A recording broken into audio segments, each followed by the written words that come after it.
¿Existió realmente la Atlántida? La verdad sobre la Atlántida. La Atlántida no era un continente sino una isla de aproximadamente 500 kilómetros cuadrados, y su hundimiento se debió a un crecimiento desorbitado de energía lumínica causado por una investigación científica mal hecha. La isla estaba situada cerca del mar Mediterráneo y no tenía ninguna relación con las Antillas, las Canarias o las Azores, y menos aún con el Triángulo de las Bermudas. La Atlántida era una ciudad muy avanzada, al punto de haber construido enormes cúpulas energéticas que aislaban a la ciudad de los cambios climáticos externos. Platón habló por primera vez de la Atlántida en sus diálogos Timeo y Critías, escritos hacia el 350 a.C. Desde entonces, se han realizado infinidad de conjeturas, tanto para demostrar su existencia como para negarla. Aristóteles, el discípulo de Platón, opinaba que la historia de la Atlántida era una ficción, inventada por su maestro. El hombre que la soñó la hizo desaparecer. Otros autores antiguos como Estrabón, Plinio el Viejo o Plutarco no estaban tan seguros, pero tampoco se atrevieron a apoyar su existencia histórica. Ya en la Edad Media se puso en duda la opinión de Aristóteles, con lo que comenzó la discusión que dura hasta la actualidad. La Atlántida es uno de los mitos mundiales más antiguos y narra la historia de una civilización floreciente que vive en una isla más allá de las columnas de Hércules. Platón citaba como fuente al historiador Solón, que 200 años antes había oído hablar en Egipto sobre la destrucción de una isla al oeste. Platón convirtió el mito de la isla destruida en una parábola sobre una civilización que, cegada por su propio poder y esplendor, desafía a los mismos dioses, por lo que es destruida en un día y una noche, sobre el año 9500 a.C., aunque ni siquiera en este particular hay acuerdo entre los autores. La fecha de destrucción de la Atlántida varía entre el 10.000 a.C. y el 8500 a.C. ¿Existió realmente la Atlántida? La verdad sobre la Atlántida. Estimado profesor, soy oriunda de Chile y profesora de historia. Ninguna duda cabe de que el tema de la Atlántida es uno de los que más fantasías ha despertado en todas las épocas. Desde que Platón escribiera sus diálogos han habido mil y una opiniones acerca de su verdadera existencia. Quienes no la apoyan, consideran que es un mito inventado por Platón para ilustrar su teoría de la república ideal. Sin embargo, durante cientos de años se pensó que la Troya de la que Homero nos habló en la Ilíada era una ficción poética, hasta que Heinrich Schliemann la desenterró en 1871 siguiendo los textos al pie de la letra. De este modo, Schliemann demostró que los mitos tienen un valor histórico, y que no deben ser tomados como meras fantasías. ¿Cuál es la opinión del grupo El Ron sobre la Atlántida? Esperando su respuesta les mando un saludo a todo el grupo y en especial a usted y al profesor Holguín. Nunquiere. Respuesta. Apreciada Nunki. En primer lugar te informo que la Atlántida no es un mito sino que existió realmente. No obstante, se han emitido tantas teorías, algunas completamente disparatadas, que el tema de la Atlántida ya es sinónimo de confusión. Como nuestra norma es no emitir teorías, que podrían traer aún más confusión de la que hay, hemos preguntado en sesión de contacto telepática, celebrada el 13 de junio de 2002, a nuestro guía espiritual Ruanel. ¿Qué mejor, entonces, que transcribir los diálogos que hemos sostenido con él sobre este tema? Interlocutor. Maestro, nosotros sabemos que la Atlántida existió, pero no tenemos información clara sobre ella. Muchos nos han preguntado y realmente no supimos qué decir. Sin embargo, hay pocos temas sobre los que se ha escrito tanto. La escritora Isabel Ariño brinda en la red la siguiente información sobre este supuesto mito. El filósofo griego Platón escribió unas obras, denominadas Diálogos, en las que trataba de explicar su concepción del mundo. Dos enigmáticos diálogos fueron los llamados Timeo y Critías. En ellos, en apenas unas líneas, unas 20 páginas de un libro normal, Platón escribió la noticia acerca de un continente gigantesco que había desaparecido en un solo día y una noche, tragado íntegramente por el océano. Platón citaba como fuente al historiador Solón, quien habría oído en Egipto la historia de la desaparición de una isla del oeste. Eso ocurrió, según Platón, 9500 años antes de su época, 427-347 a.C., y la isla tenía una superficie de 11.000 kilómetros cuadrados, más grande que China. Los atlantes habrían construido una sociedad superdesarrollada pero se alejaron de su dios y sobrevino el castigo divino, haciéndolos desaparecer para siempre. Al parecer Platón iba a escribir las razones de Zeus, su homólogo dios de los atlantes, para condenarlos así, pero la muerte no le dejó terminar esa parte de sus diálogos. La primera pregunta que le hago, entonces, es sobre qué era en realidad la Atlántida. Ruanel. La Atlántida era una ciudad levantada en una isla. En aquel entonces, como no había tantos escritos, los ancianos de las distintas regiones transmitían en ruedas de consejos la historia de la Atlántida como supuestas leyendas. Platón captó una de esas leyendas y la plasmó por escrito. Interlocutor. En concreto, entonces, la Atlántida existió y no es un mito en absoluto. Ruanel. Así es, y era una isla y no un continente como se dice. Interlocutor. ¿Dónde estaba situada? Ruanel. Estaba cerca del mar Mediterráneo. Interlocutor. La isla tendría 11.000 kilómetros cuadrados, es decir, ¿era algo mayor que China? Ruanel. No, 10 veces menos. 400 o 500 kilómetros cuadrados. Interlocutor. ¿A qué se debió su desaparición? Ruanel. Fue destruida a causa de un crecimiento desorbitado de energía causado por una investigación mal hecha. Interlocutor. ¿Investigación sobre la energía nuclear? Ruanel. No, investigaciones sobre la energía lumínica. Interlocutor. ¿Se hundió enseguida? Ruanel. Así es, después de tremendos cataclismos. El hecho de haber experimentado con energía lumínica provocó temblores en la corteza terrestre, y hubo muchos terremotos que destruyeron la ciudad. Interlocutor. ¿Cuánto tardó en hundirse? ¿2 meses? ¿3 meses? Ruanel. No, muchísimo menos. El hundimiento ocurrió en pocos días, porque los cataclismos que se produjeron a causa de las investigaciones fueron verdaderamente gigantescos. Interlocutor. Estamos siempre hablando de cataclismos provocados por el factor humano y para nada de cataclismos naturales que pudieran haberlos acompañado. Ruanel. Se trató exclusivamente del factor humano. Interlocutor. ¿En qué fecha desapareció la Atlántida? Ruanel.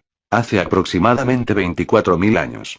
Interlocutor. ¿En esa época el resto del planeta estaba deshabitado? Ruanel. No, en absoluto. Había Homo sapiens sapiens, aunque en estado primitivo. Interlocutor. ¿Era una civilización avanzada? Ruanel. En ciertos aspectos, sí. Llegaron a tener enormes cúpulas energéticas que aislaban a la ciudad de los cambios climáticos externos. Haz una pregunta más, porque el receptáculo está completamente desestabilizado. Interlocutor. Está bien. Se dice que algunas islas, como las Antillas, las Canarias o las Azores son restos emergidos del continente de la Atlántida o bien las cumbres más altas del mismo. Ruanel. Descártalo por completo. Están cerca pero no tienen ninguna relación con la Atlántida. Interlocutor. ¿Y con el Triángulo de las Bermudas? Ruanel. Menos aún, porque está del otro lado. Bueno, hasta aquí llegan los diálogos relativos a la Atlántida. Espero que con estas explicaciones este tema quede definitivamente aclarado. Bienvenida al club. Un fuerte abrazo. Sesión del 20 de marzo de 2002. Medium. Jorge Holguín. Entidades que se presentaron a dialogar. Ruanel y Domanicel, espíritu del quinto nivel, conocido por su encarnación de la buena samaritana del pozo de Jacob. Observaciones. Esta fue, esencialmente, una sesión de psicoauditación, aunque al principio Ruanel dio algunas explicaciones. La psicoauditación se aplicó al espíritu llamado Domanicel, mejor dicho al yo superior, porque estaba encarnado en una mujer, la cual estuvo presente durante la sesión. Este espíritu tuvo varias encarnaciones en el planeta Tierra, siendo una de ellas en la Atlántida, donde fue la única sobreviviente. Interlocutor. ¿Quién se va a comunicar? Ruanel. Hola, ¿cómo estás? Interlocutor. Hola, maestro, ¿qué dice usted? Ruanel. He venido solamente unos minutos de vuestro tiempo porque como siempre estoy muy atareado. Interlocutor. ¿Puedo hacer una pregunta corta? Ruanel. Hazla, pero tiene que ser muy breve. Interlocutor. En realidad son 2 preguntas. Una de ellas es si la definición que yo hice sobre el perdón, que la reitero aquí para que quede grabada, es correcta. Perdón. Diccionario Real Academia. Acción de perdonar, es decir, de remitir la deuda, ofensa, falta, delito u otra cosa el perjudicado por ello. Remisión de la pena merecida, de la ofensa recibida o de alguna deuda u obligación pendiente. Grupo El Ron. Acto de soberbia, proveniente del ego, por el cual el individuo que considera haber sido ofendido, en un gesto ostentosamente magnánimo, absuelve al supuesto ofensor. El perdón implica ofensa, es decir que para que alguien pueda perdonar, primero tiene que haber sido ofendido, pero como nadie tiene el poder para ofender a nadie a menos que uno le haya dado ese poder, resulta que, paradójicamente, el perdón nunca debería recaer sobre la persona que supuestamente nos ofende sino, en todo caso, sobre uno mismo, por haberle dado tan neciamente cabida a la ofensa. Cada uno crea sus propios estados de ánimo, o, expresado de otra manera, los hombres no se perturban por causa de las cosas, sino por la interpretación que de ellas hacen. Epícteto. El ofensor, por ello tanto, siempre es uno mismo. Te ofenden porque te ofendes. De ahí que cuando alguien perdona una ofensa, lo único que está haciendo, en realidad, es desligarse de la responsabilidad que le cabe por ser su propio ofensor para trasladarla a otro. Ruanel. La definición está correcta porque se perdona desde el ego. Interlocutor. Es decir que, contrariamente a lo que cree todo el mundo, perdonar es un acto de soberbia. Ruanel. Perdonar no es un acto de amor sino de soberbia, lo ratificó. Y hay personas que toman el perdón por sobre el amor. Es decir, es como si yo pusiera el ego por sobre el amor. Interlocutor. Siempre se ha dicho que se perdona con el corazón. Ruanel. Reitero para que no quede ninguna duda. Se perdona con el ego. El corazón no perdona porque para perdonar primero tiene que culpar y el corazón no culpa. Voy a ser conciso y claro en este asunto, como tú ya sabes que siempre soy. El corazón no culpa. Entonces, si no hay culpa no hay perdón. Por lo tanto, el corazón no va a perdonar aquello que no ha culpado. Decir que se perdona con el corazón es una falacia total. Interlocutor. El concepto está perfectamente claro. Pasando a otro tema, me llama mucho la atención que algunos consultantes nos cuestionen, o les cuestionen, algunas cosas que son a mi entender obvias. Pongo como ejemplo la definición del perdón, que no la han llegado a entender. Ruanel. Esas personas tienen una información equivocada y por eso cuestionan. Mi hermano Ra, de Antares IV, siempre pone como ejemplo el de los vasos comunicantes. En física, si tú tienes 1 litro de agua en un envase y quieres ponerlo en otro que tenga menos capacidad, va a desbordar. Entonces, si tienes tu cuerpo causal lleno de conceptos, para ponerle otros conceptos primero tienes que vaciarlo, en todo o en parte. Las personas que cuestionan la definición del perdón parten de una falacia que tiene origen en una información errónea. Desde el cuerpo causal no se culpa. Es como si tú me dijeras que un espíritu maestro juzgara o condenara. No juzga. Entonces, si yo no condeno no puedo absolver. Lo estoy hablando desde el punto de vista jurídico, que tú conoces bien. Si yo condeno tampoco absuelvo. Si yo no acuso tampoco absuelvo. La absolución es perdón. Entonces, ¿cómo voy a absolver a quien no he acusado? Interlocutor. Está clarísimo. Ruanel. Bien. ¿Y desde qué campo puedes, por lo tanto, acusar? Interlocutor. Como usted lo dijo, solamente desde el campo del ego. Ruanel. Correcto, solamente desde el campo del ego. 1 más 1 es 2. No hay 1 más 1 4. Interlocutor. Lo que me deja perplejo es que muchos consultantes no esperan a conocer en profundidad nuestro material, que son las enseñanzas de ustedes, sino que directamente opinan desde los pocos datos que tienen. Y obviamente opinan en forma errada. Ruanel. Es muy difícil introducir en las personas nuevos conceptos. Recuerda el ejemplo de los vasos comunicantes. Primero tienes que vaciarlos antes de poder incorporar un nuevo contenido. Ten en cuenta que siempre los nuevos paradigmas fueron combatidos. Siempre. Pasó con Da Vinci, pasó con Galileo, pasó con Giordano Bruno. Y va a seguir pasando. Acuérdate del sabio Newcomb, que siempre lo pones como ejemplo, que sostenía que ninguna máquina más pesada que el aire podría volar. Imagínate a ese supuesto sabio viendo ahora aviones, cohetes y satélites. ¿Qué pensaría? Interlocutor. Seguramente que son obras herejes. ¿Puedo hacer la otra pregunta? Ruanel. Hazla porque ya me retiro. Interlocutor. Está bien. Hace unos días incorporé al diccionario técnico de psicointegración la palabra enojo, que extraje de su diccionario técnico de la anterior técnica.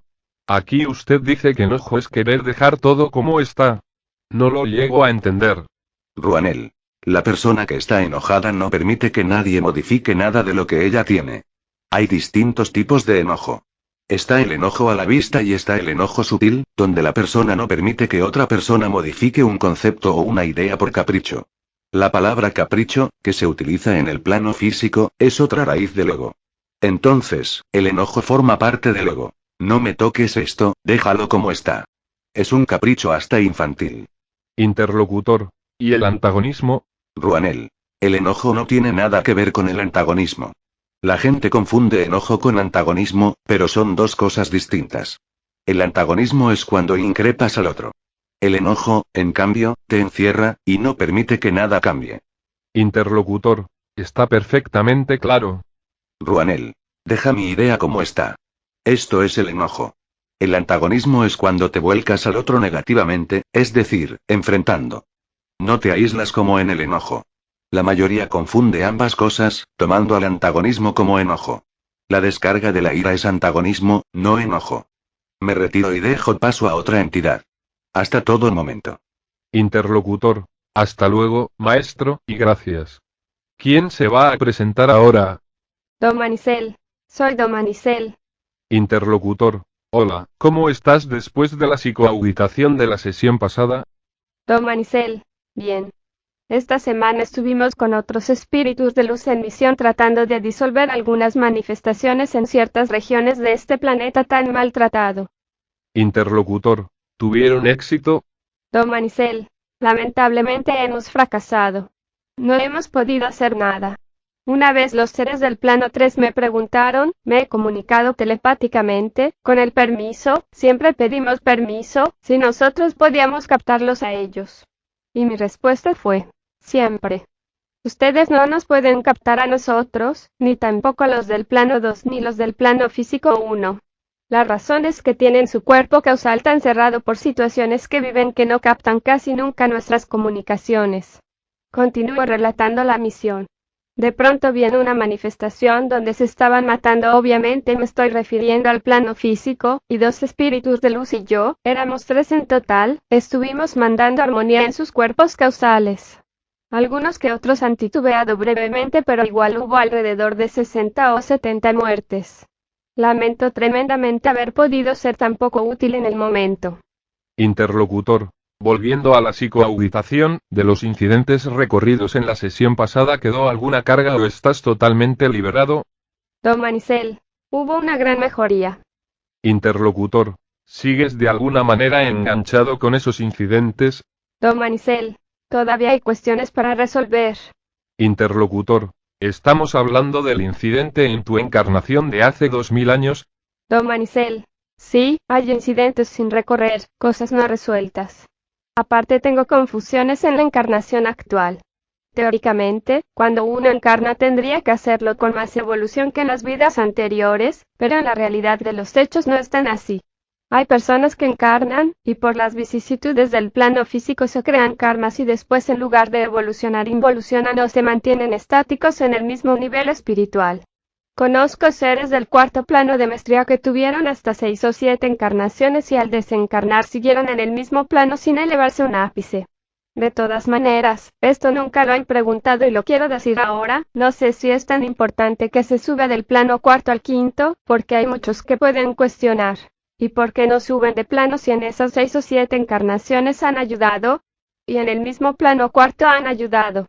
A veces no se sube porque en el plano quinto no solamente se ayuda en misión, sino que también se crean cosas. Y aparte, porque en cada plano hay 9 subplanos. La respuesta es porque en los planos bajos están los que solamente misionan y en los subplanos altos están aquellos que además de misionar crean. Interlocutor. Cuando hablas de crear, ¿a qué te refieres concretamente? Don Manicel, el espíritu crea conceptos, ideas. Así como en el siglo XX hubo quien ha creado nuevas terapias, hubo quien ha creado cosas nuevas en física. Bueno, esas son cosas que también ayudan a la evolución. Interlocutor. A ver si entiendo. Los espíritus crean determinados conceptos que luego cuando encarnan materializan en el plano físico. ¿Es así? Don Manicel, correcto. Interlocutor. En el plano espiritual materializan de alguna manera los conceptos. Don Manicel, No, no hay ningún tipo de materialización porque los conceptos tienen vibración de conceptos. Las ideas solo pueden materializarse en el plano físico. El nivel espiritual es un nivel abstracto. Y cuando digo abstracto me refiero a su sentido más puro. Interlocutor, ahora lo entendí perfectamente. Tenía esa duda. Don Manicel, una vez creado el concepto le envió al cuerpo causal de mi yo inferior, por así llamar a la parte encarnada. No me gusta hablar de yo inferior, porque este término puede confundir, ya que cuando el espíritu encarna no hay inferior ni superior, ya que se trata del mismo espíritu. Hablar de inferior puede sonar degradante o despectivo. Prefiero llamarle yo terrenal. Bien, ese yo terrenal mío, después que le envío la creación que he hecho, descubre un concepto y lo materializa llevándolo a cabo. Interlocutor, ¿ese concepto creado tiene alguna utilidad en el plano espiritual o solamente cuando se materializa en el plano físico? Don Manicel, la utilidad siempre la va a tener cuando se materializa en el plano físico. Sí, se han creado conceptos, por ejemplo, sobre cómo misionar mejor. Interlocutor, entiendo. Don Manicel, muchísimos milenios atrás los espíritus de luz misionaban en unidad, pero hoy lo hacemos en equipo. Interlocutor, ¿actualmente estás creando algún concepto? Don Manicel, de parte mía no, de parte de Jonathan sí. Ha creado 3 cosas nuevas, aparte de psicointegración. Mi hermano Jonathan ha encarnado como Juan de la Cruz siglos atrás en España, y él ha creado psicointegración. Interlocutor, ¿no es de ahora psicointegración? Don Manicel, no, ya lo había creado en esa época, pero no fue entendido. Si ustedes repasan la noche oscura del alma verán que hay muchos conceptos de psicointegración. Por crear se sube de vibración. Los espíritus del 4.º nivel casi no crean. En el 5.º nivel se crean más conceptos. Es por eso que los del 4.º nivel no suben de plano tan fácilmente. Interlocutor, ¿no se crea por alguna incapacidad? Don Manicel, no, no es una cuestión de falta de capacidad. Inhabilidad implicaría cortar el libre albedrío. No, la cuestión no pasa por aquí. Directamente es como que no terminan de crear. En el 4.º nivel se misiona igual que en el 5.º. También van 2 o 3 espíritus en equipo. Interlocutor, ¿la elevación del plano 4.º al 5.º es solamente por creación de conceptos? Don Manicel, no necesariamente, pues se sube también por altruismo. Interlocutor, ¿la elevación de plano es automática o de alguna manera influye la voluntad del espíritu por querer simplemente elevarse? Don Manicel, nunca es un acto de voluntad. La elevación de plano es la suma de los hechos altruistas. Lo que ocurre es que llegar a un plano 5.º, que es un nivel de mucha luz, no pasa solamente por misionar, pasa también por crear conceptos o ideas que luego se materializarán en el plano físico. Haber hecho misiones muy importantes. Interlocutor, entiendo perfectamente. Don Manicel, el concepto que quería formular desde el comienzo es el siguiente. El espíritu, en su parte encarnada, no ha involucionado pero tampoco ha evolucionado. Y si yo tuviera que emitir un juicio diría que hay mucho desinterés por el servicio, por brindarse al otro. Un juicio en el buen sentido me refiero, porque la autoestima no va en desmedro de la espiritualidad, y yo me tengo una autoestima tremenda. Yo creo que todos los espíritus del 4.º y 5.º nivel nos tenemos una autoestima tremenda, porque sabemos que servimos, sabemos que somos útiles. Interlocutor, ¿no hay ese yo aunque sea una pizca de ego? Don Manicel, no, para nada. Aquí no interviene el ego. Tenemos autoestima en el sentido de que podemos brindar. Yo, a mi parte encarnada, le tengo una estima muy grande. Pero las 2 vidas que he relatado en sesiones anteriores tenían muchas más cosas. Entonces, hubo una involución en cuanto a clarificación de emoción. Las emociones en mi parte encarnada, me refiero a esta encarnación, son menos claras y menos valientes que las que tuvo en vidas anteriores. Cuidado. Porque mi parte encarnada puede decirme ¿qué me estás diciendo? Si en una vida anterior renuncié y en otra vida anterior también renuncié. ¿Dónde está la valentía en esas vidas? La valentía pasa por otro lado. Mi 10% encarnado no tiene idea de lo que es la valentía, de lo que es el coraje. Por eso digo que de conceptos distintos hay sobre lo que se llama valentía. Uno de ellos la identifica como haberse jugado. Valentía es renuncia. El hecho de que en vidas anteriores haya renunciado en Samaria a una entidad tan excelsa como el Maestro Jesús, y haberme quedado en una mediocridad a la que yo aceptaba y trataba de sacar adelante. Nunca hay una muestra de valentía tan grande. Es muestra de valentía que impidió que me desestabilizara de plano. Lo mismo pasó en la India. En ese momento, porque ahora lo estoy viendo desde mi plano espiritual, no desde la personificación de la vida, porque en la personificación de la vida le podría decir, en realidad fui cobarde por mi familia, porque eran todos de formación brahmánica, y yo de repente renunciar a mi formación brahmánica para ir a esa nueva formación que era budista. En realidad, fue una valentía tremenda esa renuncia, el no comprometerlos a ellos, porque hubiera interrumpido una campaña tan grande, nada menos que de los precursores del budismo. Interlocutor, comprendo. Don Manicel, lo conocí personalmente a Siddhartha. Era un ser tan amable, tan lúcido. He conversado con él por lo menos en 3 oportunidades, sentado alrededor del fuego, y le he planteado preguntas cuya respuesta en ese momento quería saber. Interlocutor, por ejemplo. Don Manicel, por ejemplo, ¿qué significaba el samsara del que ellos hablaban? Y Siddhartha me dijo, hermana, samsara es todo lo que tienes. Pero todo lo que tengo es lo que me da vida. Le digo, no, porque lo que tú tienes es justamente lo que no te da vida. Me responde, ¿se entiende el concepto de lo que me quiso decir Siddhartha? Interlocutor, tengo una somera idea, pero por favor acláralo mejor. Don Manicel, todo lo que yo tenía, es decir, la familia, las amistades, la ropa, el gozar del agua en el arroyo en pleno junio, con 35 de temperatura, el gozar del frío en pleno enero, abrigada con pieles, esto es el samsara, esto es el lastre. Interlocutor, ¿el samsara entonces es el apego? Don Manicel, correcto, el samsara es el apego. Entonces le pregunto a Siddhartha, ¿y qué otras cosas importantes hay? ¿Qué ves alrededor? Veo a toda la gente que está aquí, alrededor del fuego. ¿Y qué quisieras hacer con ellos? No sé, contarles cosas. ¿Y qué más? Mira a él, por ejemplo, ¿qué ves? Lo veo como que es una persona que sufre mucho, porque hace poco murió su hermano. Se llamaba Nasdo. ¿Y qué le dirías para consolarlo?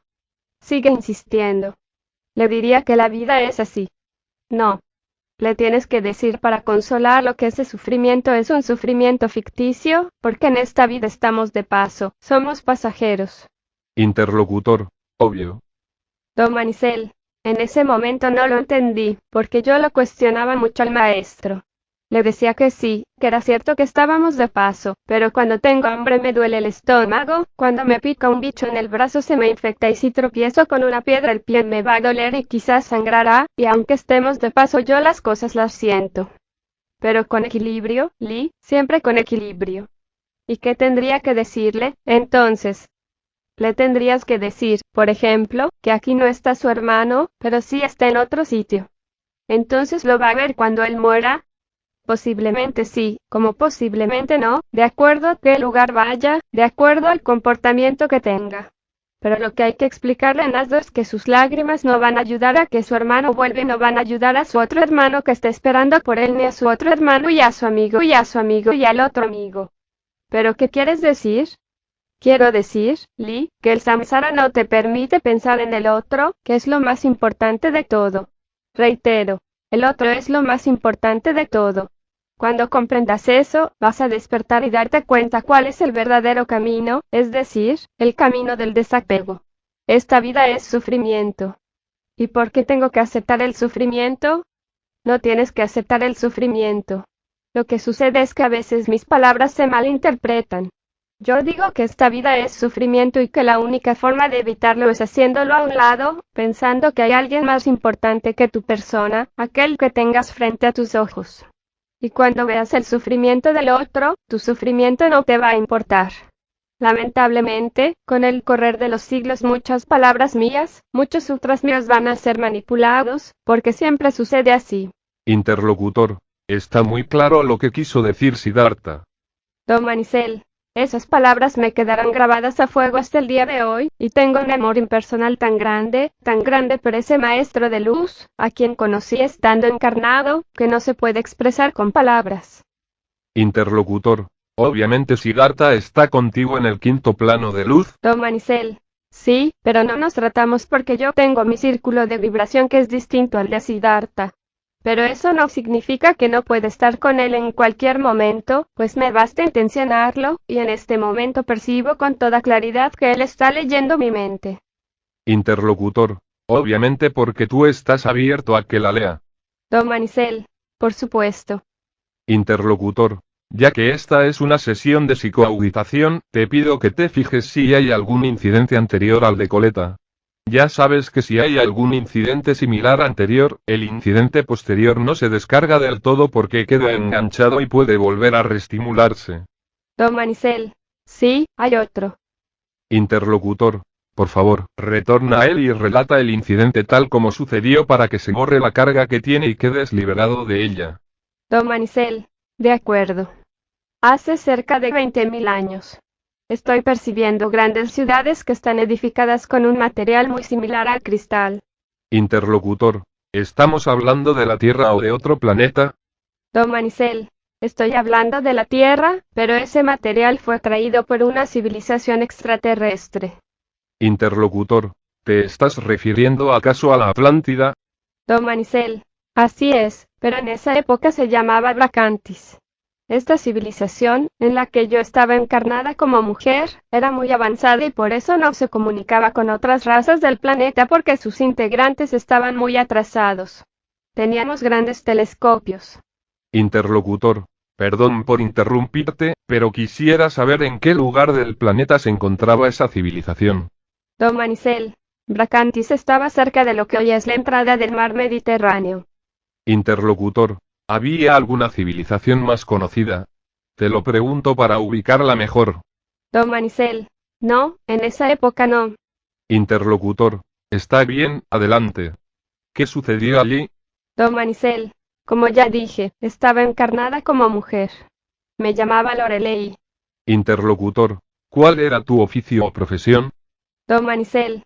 Era física astrónoma. Estudiábamos los distintos soles. Teníamos un conocimiento tremendo. Interlocutor. ¿Era más avanzada tecnológicamente que la civilización actual? Me refiero más bien como punto de referencia a Estados Unidos. Don Manicel. Yo no diría más avanzada sino distinta. Los conceptos eran diferentes. Había vehículos que no contaminaban el aire, se manejaban con energía solar, tanto terrestres como voladores. Interlocutor. ¿Y naves espaciales? Don Manicel. No, no había naves espaciales. Interlocutor. ¿No se trasladaban a otros mundos, entonces? Don Manicel. No, a otros mundos no. Interlocutor. ¿Cuáles eran, en concreto, sus conocimientos? Don Manicel. Conocíamos todos los elementos. Teníamos microscopios electrónicos muy sofisticados, mucho más sofisticados que los actuales. Manejábamos con mucha solvencia la electrónica, manejábamos la electricidad. Interlocutor. ¿Había llegado a la computación? Don Manicel. Era otro sistema, porque almacenábamos en cristales. Tampoco teníamos lo que ahora ustedes llaman libros. Interlocutor. ¿Y qué reemplazaba al libro? Don Manicel. Como dije, todo se almacenaba en cristales. Esos cristales tenían toda la información y hasta podíamos grabarla con voz parlante y luego la podíamos escuchar. Interlocutor. No puedo menos que recordar que en muchas películas de ciencia ficción aparecen esos cristales parlantes e incluso con proyección de imágenes cuando el personaje lo insertaba en el lugar previsto. Don Manicel. Los cristales eran hexagonales, como una especie de espejos, y tenían 7 botoneras para adelantar o retroceder o grabar, muy similares a las máquinas grabadoras actuales. Teníamos toda la historia grabada en esos cristales de la civilización de Bracantis, que en ese momento tenía alrededor de 7 u 8 mil años de existencia. Interlocutor. ¿Qué sucedió con esa civilización? Don Manicel. Estábamos en una zona completamente volcánica y no hubo manera de evitar su desaparición. La mayoría de los habitantes es como que tenían una doble creencia, la creencia científica y la creencia religiosa. Siempre la religión atrasa. Creían mucho en el karma, creían en los karmas planetarios, en los karmas individuales, en los karmas familiares, regionales. Esa creencia estaba muy acendrada en todos y era prácticamente imposible erradicarla. Entonces todo lo justificaban a través del karma. Interlocutor, tú también tenías esa creencia. Don Manicel, no, yo me alejaba de ella precisamente porque estaba en contra. Estando encarnada yo separaba el karma de la fatalidad. Yo no creo en la fatalidad, yo creo en el libre albedrío.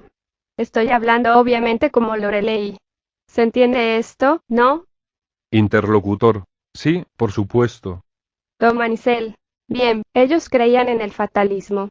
Teníamos aparatos voladores y nos hubiéramos podido trasladar todos hasta tierra firme, hasta la parte continental donde no había riesgos de erupciones volcánicas, salvar lo que se pudiera. Interlocutor, descuento que tendrían algún tipo de aparato para detectar los temblores. Don Manicel, sí, los teníamos. Eran aparatos muy similares a los sismógrafos actuales, pero más sofisticados porque no tenían un cuadrante con agujas, sino que directamente se plantaba el cristal en la tierra y se podía saber con exactitud cuándo iba a hacer erupción un volcán o cuándo iba a producirse un sismo porque el mismo cristal lo indicaba. Interlocutor, muy interesante. ¿Y qué te sucedió en esa encarnación? Don Manicel, ese fatalismo que ellos tenían los impulsaba a decir que si alguien los había puesto allí, allí tendrían que morir. Por otro lado, como yo tenía una intuición pero tan grande, sabía que también existíamos como espíritus y no veía el motivo lógico por el cual una raza entera se tenía que sacrificar desapareciendo si después el espíritu volvería a encarnar otra vez. Interlocutor, absolutamente obvio. Don Manicel, es decir, una muerte general de 30 o 40 mil individuos no le veía el sentido. ¿Por qué se iban a inmolar en masa, si el espíritu no muere? Yo les cuestionaba eso del karma fatalista, ya que si estamos aquí por algo será. Estamos aquí porque el Supremo nos puso aquí. Interlocutor, en definitiva tú considerabas una tontería esa interpretación extrema del karma. Don Manicel, por supuesto. Interlocutor, concretamente, y para ir directo al incidente y borrarle la carga, ¿qué te sucedió en esa encarnación que es tan doloroso? Don Manicel, mi dolor era que mi pareja creía en ese karma fatalista. Era una persona imposible de cambiar. Al contrario, era uno de los más fanáticos. Promulgaba el movimiento de inmolación de raza, del quedarse porque estaba la valentía de espíritu, y ellos adoraban al Supremo y la ofrenda máxima era la vida. Interlocutor, ¿cómo se llamaba tu pareja en esa encarnación? Don Manicel, no Todar. Interlocutor, ¿qué edad tenían ambos? Don Manicel, yo tenía cerca de 32 o 33 años y él 46 más o menos. Interlocutor, ¿estaban casados o simplemente en pareja? Don Manicel, éramos pareja desde hacía por lo menos 10 años. Interlocutor, ¿y qué sucedió? Don Manicel, él se quedó y yo no me quise quedar. Lo considero una tontería. Estaba amando a una persona que era completamente caprichosa. Interlocutor, ¿la separación te produjo algún dolor emocional severo o la tomaste con filosofía, para decirlo de alguna manera? Don Manicel, me produjo un tremendo desamparo. Interlocutor, ¿puedes transmitirme lo que estás sintiendo en este momento al revivir la escena? Don Manicel, siento una gran soledad, una gran incompatibilidad, pero fue mi elección. Interlocutor, ¿qué dijo él al ver tu decisión? Don Manicel, dijo que lo traicioné, y yo le respondí con todas mis fuerzas que no era así, que era él el que se traicionaba solo. Yo le decía Kodar, lo llamaba sacándole la primera sílaba, que eso era una tontería y que como espíritu iba a retroceder de nivel. Yo sabía que no Kodar era un espíritu muy elevado porque había hecho grandes descubrimientos, y los grandes descubrimientos solamente los hacen los espíritus más elevados. Notodar fue uno de los que había mejorado los cristales, los había perfeccionado a un grado sumo. Interlocutor, ¿habían tenido hijos? Don Manicel, no, hijos no había. En este caso fue decisión de ambos, porque queríamos dedicar toda nuestra atención a la investigación de él, pues Notodar era uno de los científicos moduladores más relevantes de esa época. Era un tremendo innovador. Interlocutor, ¿dijiste modulador? ¿Habría algún sinónimo en nuestro lenguaje para que podamos entender de qué se trata? Don Manicel, la palabra más aproximada sería programador. Interlocutor, está claro. Don Manicel, Notodar era el más grande modulador de cristales de Bracantis, muy lejos de los demás. Y a su vez yo era una de las más importantes físicas astrónoma, porque he descubierto infinidad de constelaciones, sabía las diversas distancias a que se encontraban los astros más cercanos. Interlocutor. ¿Y qué sucedió en definitiva con él? Don Manicel, cuando vinieron los primeros temblores yo ya los había detectado porque había aprendido a manejar los cristales.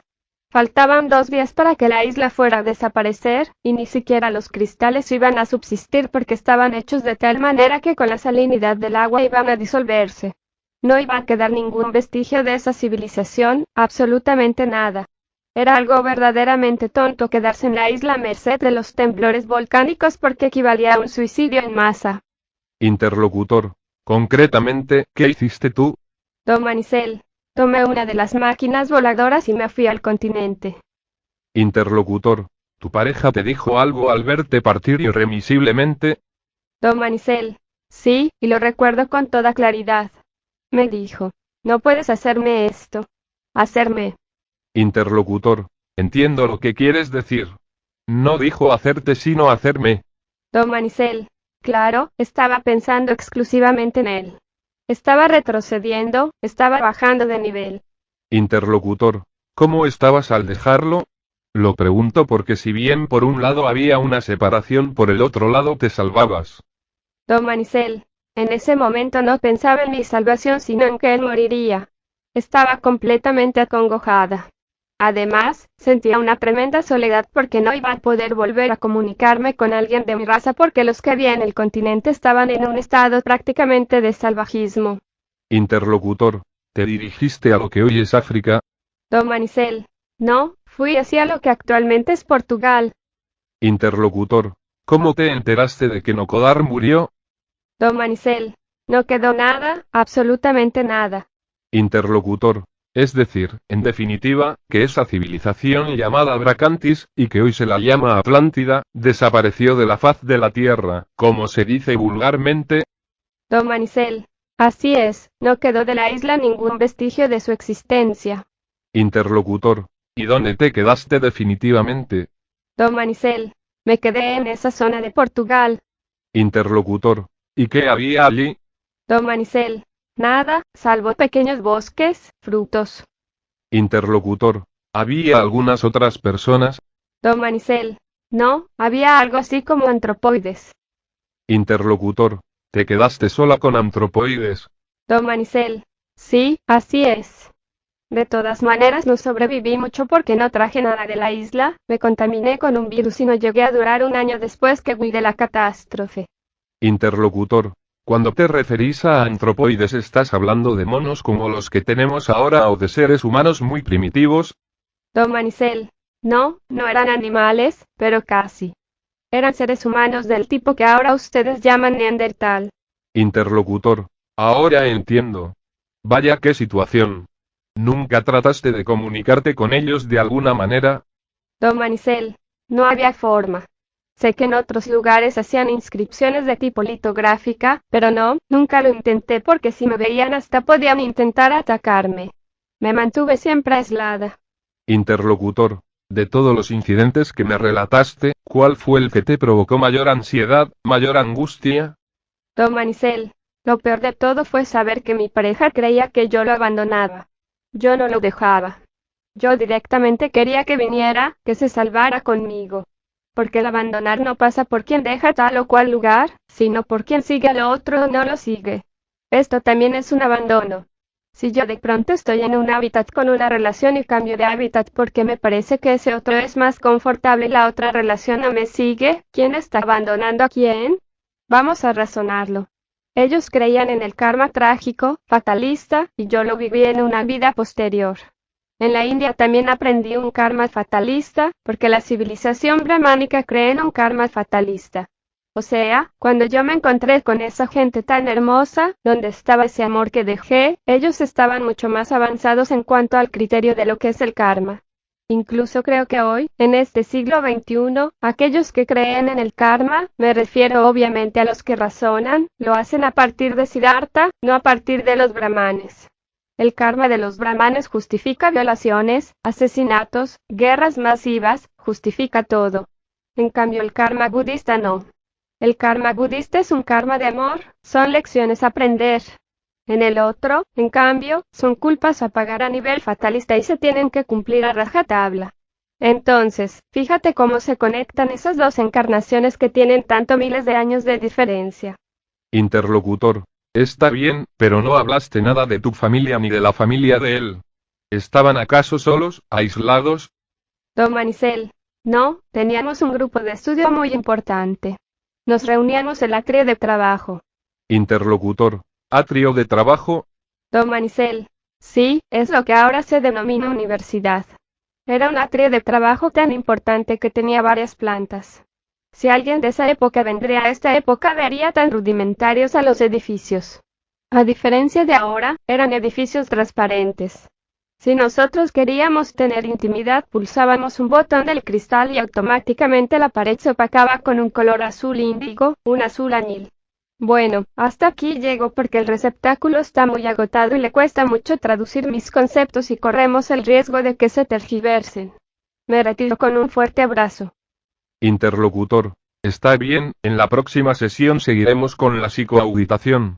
Te saludo y te agradezco porque nos has dado explicaciones de inmenso valor. 3. El universo suprafísico. Es suma estupidez creer en una opinión a causa del número de los que la tienen. Giordano Bruno. Según antiguos conocimientos se decía que la materia estaba conformada por vórtices de energía. Lord Kelvin, el físico que definió el cero absoluto y elaboró una escala de grados de temperatura, opinaba que no había nada sólido en lo material, que todo era una gran ilusión alimentada por una falsa realidad. La resurrección de Jesús. ¿Puede haber algo más infantil que una religión que pregona la resurrección de la carne?